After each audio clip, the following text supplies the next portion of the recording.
When I heard this quote, pain is inevitable, suffering is optional, I was like, huh? What's the difference between these two? Aren't they one and the same? And what we're going to be doing now is kind of pulling these apart and understanding the difference. So, for example, let's say you were trying to get this job you really wanted, and you get that call, and they're like, sorry, you didn't get it. And you're going to feel immediately like your heart drops. Maybe you're going to feel like anxious. You're going to start to have pain in your body. And it's going to feel really uncomfortable. And that's an appropriate amount of pain, right? It's a hard circumstance for anyone to be in.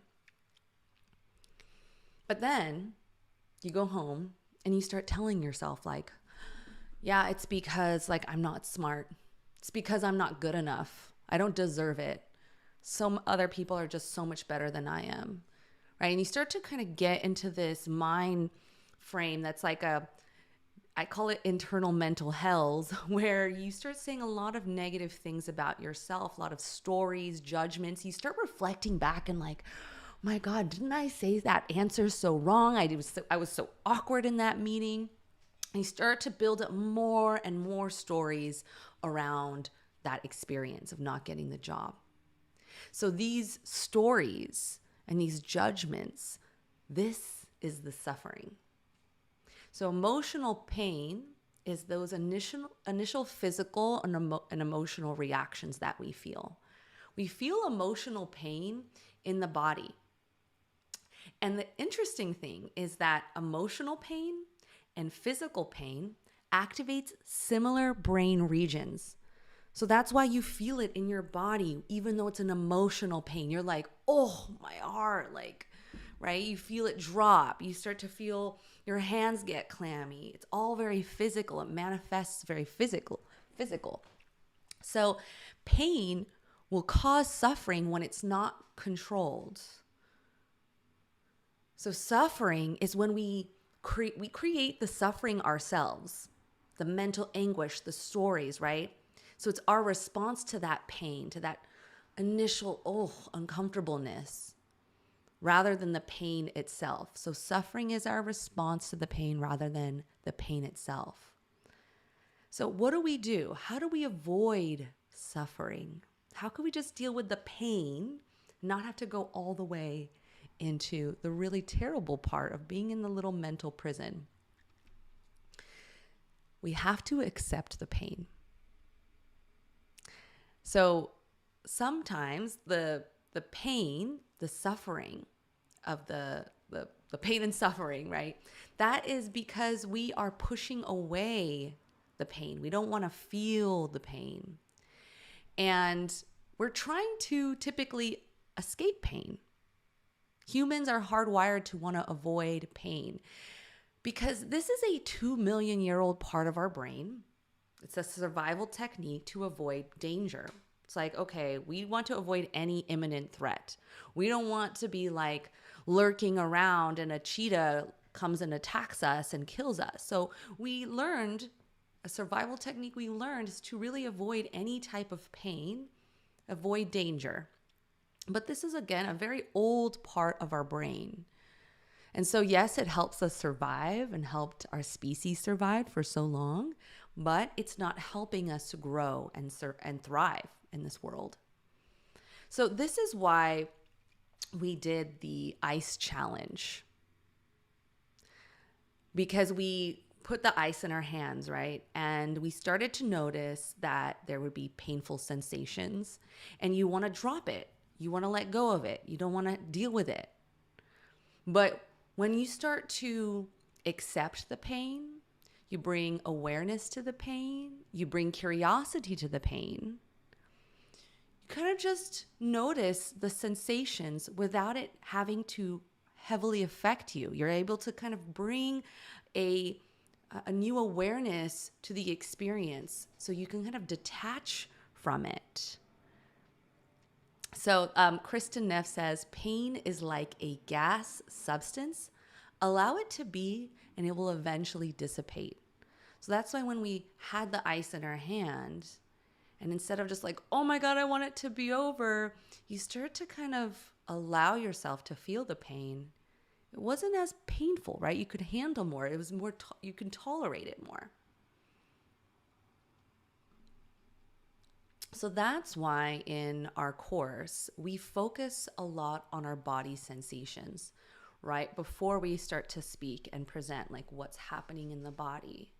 Right after we speak, what's happening in the body, the sensations, right? And you accept how you're feeling and you accept those body sensations because that is the reality of the moment. It's a normal human being response to feel anxiety, to feel like your heart pounding, to feel your hands get clammy. These are normal things to experience because we're scared. So what we want to do is handle it from a body sensation perspective. We understand, we connect with like, okay, what's happening in my body? Let me just focus in on that before it manifests into all these stories and judgments and meanings about what's happening. So instead of it being like, oh my gosh, I'm getting clammy, sweaty little armpits. And it's like, oh, everyone's going to notice. Everyone's seeing that. They're going to think you're such an idiot. They don't think you're smart, right? Instead of letting it manifest into that, you just allow yourself to feel those sensations and accept the reality that you're a normal human being having some physical sensations. You accept that pain. Dealing with our body sensations are much easier to handle than the mental suffering of telling ourselves these negative things. Because what happens is when we start to go from, oh, I got sweaty armpits to, oh my gosh, my brain is saying that this means that I'm not going to do well, that I'm going to really choke up during this presentation, that actually creates more body sensations. And then that triggers more mental stimulation and more negativity. So it's this like kind of vicious cycle. And to break that cycle, we want to just handle it from the body sensation initial reactions, accepting the reality of what's happening in the body without bringing a whole bunch of meaning to these sensations, these uncomfortable sensations. So that's one of the big reasons why we work with the body and also moving energy within the body. Because what's happening is there's a lot of energy happening. Right after your presentation, you're probably feeling like, whew, like a lot of feeling in your neck and your heart, maybe it's like beating a lot, right? And so you can use that sensation and just start to move that energy around in your body. So you can push that down into your stomach, to your legs. You can move the energy up into your chest and your head and your arms, and you can start to circulate that energy, which can actually feel kind of invigorating, even if it's an uncomfortable sensation. So you can start to move those body sensations around, and then you're able to better handle and have more control over the sensations because you're just working on it from that perspective and not letting it manifest into so much, snowball into all of this other meaning. So you don't have to attach a greater meaning to every body sensation.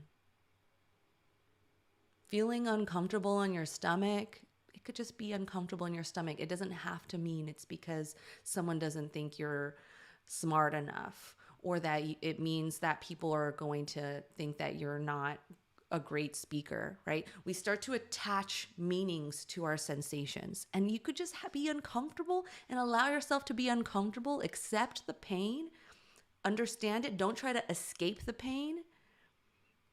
Because a lot of times that's what happens. People are like sweating, they're uncomfortable. It's like, oh my gosh, can this stop? I don't want this to happen anymore. Like, why am I sweating? I want it to leave. You're trying to push this away. And what happens is this just starts to, you might have experienced this, right? Where it's like, oh my gosh, now I'm sweating even more. Like my pits were like little stains and now they're like half my shirt because I'm like even more anxious about it.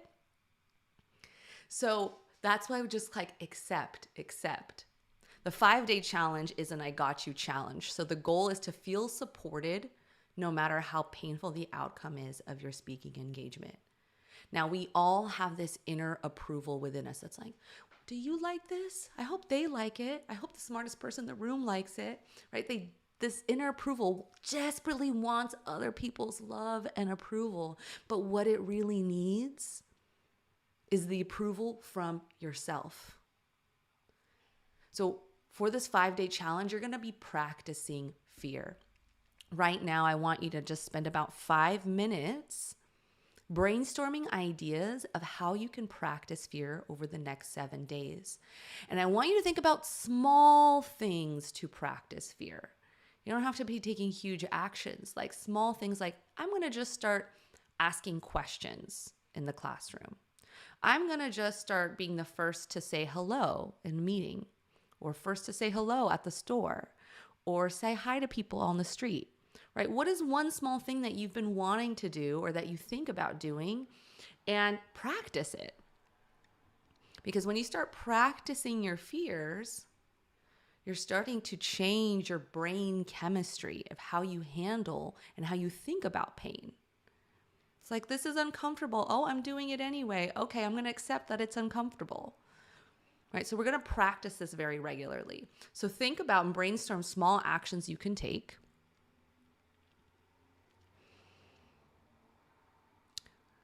And when you're done with those small actions, I want you to choose one action from that list.